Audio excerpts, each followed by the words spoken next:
Welcome back to our channel, where we delve into the most intriguing and controversial topics of our time. Today, we will be discussing the case of Elliot Rodger, a name that became synonymous with tragedy and sparked important conversations about mental health, misogyny, and gun violence. Join us as we try to understand the events surrounding his life and the impact they had on society.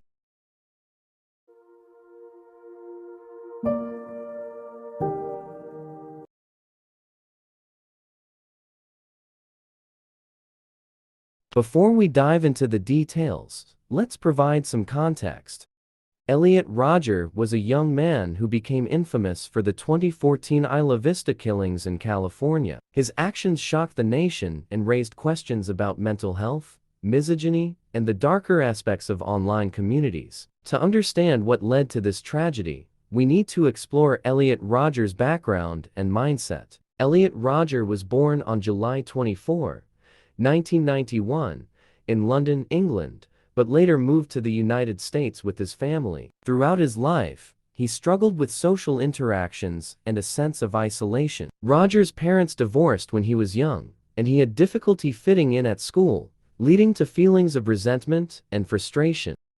As a teenager, Elliot Rodger started documenting his life through videos on YouTube, creating an online persona that would become a significant part of his story. His channel, which he named Elliot Rodger, revealed a troubled young man grappling with feelings of isolation, rejection, and anger towards women. All those girls that I've desired so much, they would have all rejected me and looked down upon me as an inferior man if I ever made a sexual advance towards them. I hate all of you. I can't wait to give you exactly what you deserve.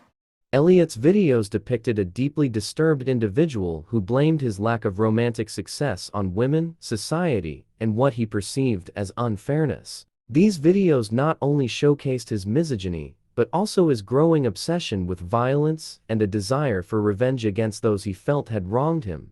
Prior to the attacks, Elliot Rodger created a manifesto titled My Twisted World. In this document, he expressed his deep-seated anger, hatred towards women, and his belief that he was entitled to attention and affection from them. Rodger's manifesto revealed a disturbing worldview shaped by a toxic mix of personal grievances, societal pressures, and an obsession with status and validation. Elliot Rodger's radicalization didn't happen in a vacuum. He was an active member of certain online communities where misogyny and resentment towards women were amplified. These forums provided a breeding ground for his toxic beliefs, reinforcing his sense of victimhood and justifying his violent fantasies.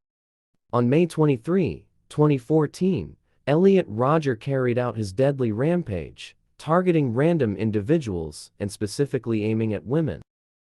He planned his murderous rampage as a day of retribution and said he had no choice but to exact revenge on the society that had denied him sex and love. Tomorrow is the day of retribution. You forced me to suffer all my life, and now I'll make you all suffer. I've waited a long time for this. He began his attacks at his apartment, where he killed 3 men by stabbing them multiple times. He stabbed to death Cheng Yuan Hong, 20, Yan Wang, 20, and George Chen, 19. Bloodstains later found in the building's hallway suggest that Rodger had attacked one or more of his victims as they entered. A bloody bath towel and paper towels in the bathroom suggest Rodger had attempted to clean the hallway. The men's positions suggested that each was killed separately as they entered. 2 of the victims were confirmed to be Rodger's roommates, according to an apartment lease, while police were investigating whether the third was also a resident or visiting the apartment on the night of the killings. After the stabbings, Rodger purchased coffee at a coffee shop. At around 8:30 p.m., he was seen working on his laptop in his car in the parking lot of his apartment building. He uploaded his retribution video at 9:17 p.m. and sent his manifesto email at 9:18 p.m. After receiving the copy of the manifesto, Rodger's therapist phoned his mother,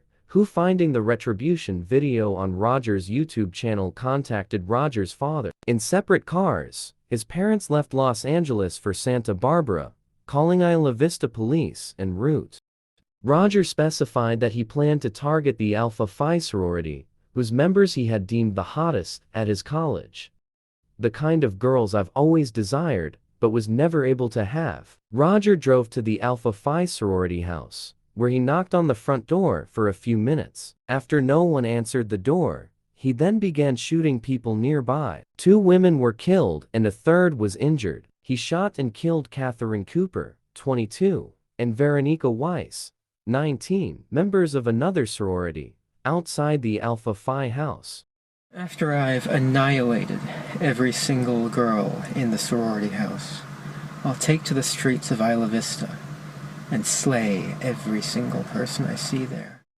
Rodger then began driving again, firing into an unoccupied coffee shop, then several times into a delicatessen. A man, Christopher Michaels Martinez, 20, was struck 7 times and killed. He drove around randomly firing gunshots from his car, and 14 other people were injured. 7 from gunshot wounds and 7 by blunt trauma sustained when Rodger struck them with his vehicle. The injured were taken to hospital. He then exchanged fire with the sheriff's deputy responding to a telephone report. Pursued by police, he then crashed on a sidewalk. At 9:35, police found Rodger dead inside his car from a self-inflicted gunshot wound to his head. In the car were 3 pistols, knives, 6 empty 10-round magazines, and 548 rounds of unspent ammunition. In the final section of the manifesto, Rodger declared, "I am the true victim in all of this. I am the good guy." The Elliot Rodger case has brought several important issues to the forefront of public discourse. The massacre shocked the world and ignited heated discussions about a range of critical issues. Some focused on the role of mental health and the failure of the system to identify and address Elliot's deeply troubled state. Others examined the influence of online communities that perpetuate misogynistic and hateful ideologies.